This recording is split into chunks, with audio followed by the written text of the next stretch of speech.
lo que se veía antes. José Luis Orella, bienvenido, buenos días. Buenos días, es un placer.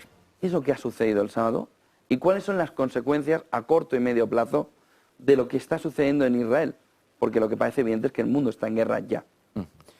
Hombre, el primer ministro Benjamin Netanyahu, que siempre había sido acusado, pues porque bueno, tiene también muchos problemas por su personalidad, por la manera en que lleva la política, no es precisamente un político ejemplar, pero sí que avisaba un poco de esa radicalización. Él mismo también ha ayudado un poco a enfocar eso. Es claramente partidario de un Estado nacional judío y el lobby de los colonos es muy importante, necesitan tierras, necesitan asentamientos y el gobierno les apoya a costa precisamente de los demás, ¿no? Entonces ha ayudado a calentar. Lo que pasa es que él sí es inteligente y era consciente de que la foto, se puede decir, era peor de lo que nos imaginábamos, mientras que la población se había ya un poco en estos últimos años pues tranquilizado y viendo, bueno, esto es un tema del pasado y no es del presente, ¿no? Los odios entre judíos y palestinos permanecen desde el año 48 y por lo tanto es muy difícil, desde luego, que eso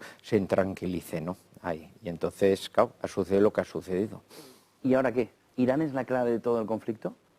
Sí y no, porque la foto nos está dando también la división un poco de los países árabes. Hay que recordar un poco aquí la genealogía. Hamás es el movimiento político de los hermanos musulmanes, su rama palestina. Entonces, claro, ellos tienen el arropamiento que tienen los hermanos musulmanes, que es esencialmente Qatar, donde está toda su cúpula dirigente exiliada y donde, bueno, viven con tranquilidad, y principalmente el aliado más importante que siempre han tenido los hermanos musulmanes ha sido la Turquía de Erdogan. Entonces ahí vemos también que las soluciones que parten de estos países pues claramente siempre van a ser favorables un poco a Hamás. Por el contrario, Egipto, Arabia Saudí, que son muy contrarios a los hermanos musulmanes y en cambio pues mantienen buenas relaciones con Estados Unidos, están procurando también tener ciertos reconocimientos con Israel. Egipto lo hizo a cambio de la península del Sinaí. Pues desde luego esto les incomoda e imposibilita el que puedan seguir en esas labores de negociación o de encontrar acuerdos con Israel. El caso de Irán, pues claro, Irán no es un país árabe, es un país heterodoxo dentro del mundo islámico, pero siempre han procurado mantener esa línea de relación de apoyo a la causa palestina, que es el único punto en común que tiene todo el mundo árabe y musulmán, sean musulmanes o sean árabes o no lo sean. Por tanto, el que los iraníes puedan aprovechar el elemento de Hamás, hayan podido instruir a elementos humanos, incluso hayan podido favorecer la llegada de tipos de armamentos, hombre, pues es la única potencia un poco que les podía orientar un poco en esos ámbitos, ¿no? Porque tiene servicios un poco de guerra irregular que se dedican a ese tipo de periodos, ¿no? ¿Hasta dónde llega el riesgo de una extensión del conflicto de Israel? ¿O crees que va a quedar muy circunscrito a Hamás y a Israel?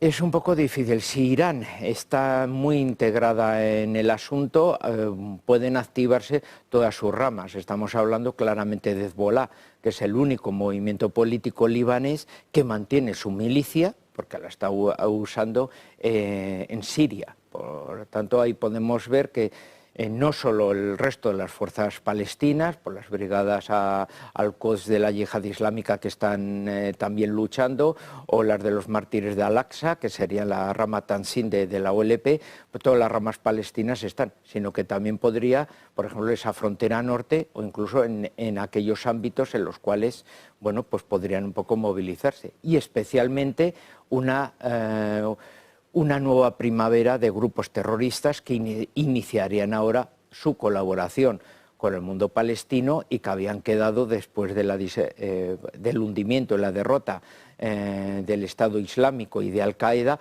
podrían otra vez volver a actuar, ¿no? Pero sería una vuelta de una época de oro terrorista, ¿no? ¿Este movimiento de la guerra de Israel cambia los planes de Ucrania? Es decir, ¿esto va a dificultar la llegada de suministro, la llegada de efectivo, la llegada de dinero? Estados Unidos ha vuelto a decir fotografía clara de lo que necesite en Israel, ha calcado el mensaje a Ucrania, pero ¿tiene tantas opciones Estados Unidos como para jugar en los dos frentes? podría ser en parte incluso una posible excusa. Lo de Hamás ha llamado la atención porque no deja de ser un asalto de guerra irregular, pero Hamás no tiene fuerzas regulares. Estaban mandando comandos, están haciendo emboscadas. Su principal objetivo estaba claro: asaltar el concierto que había masivo y llevarse centenares de adolescentes para canjearlos por los miles de prisioneros que ellos tienen. Fin de la cuestión. Y eso ya lo han conseguido al precio de la población civil que paguen con los bombardeos. Pero ellos no tienen un armamento pesado.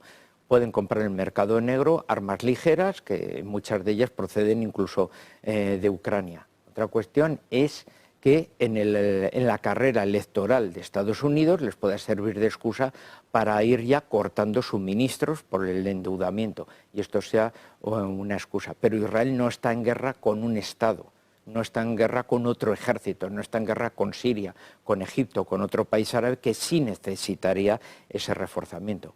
Puede necesitar pues nuevos radares, nuevos apoyos, principalmente aéreos, pero desde luego no es el armamento de una guerra, es más bien un armamento para desactivar lo que es esta guerra irregular que les está provocando y que tiene más similitud con lo que es el terrorismo y actividades casi de servicios de inteligencia. Muchísimas gracias, José Luis Orella, por acompañarnos. Buen día y buen negocio. Muchas gracias, Buenas igualmente. clases. Buenas clases, sí. 9:02 de la mañana, vamos a la apertura del mercado ya 2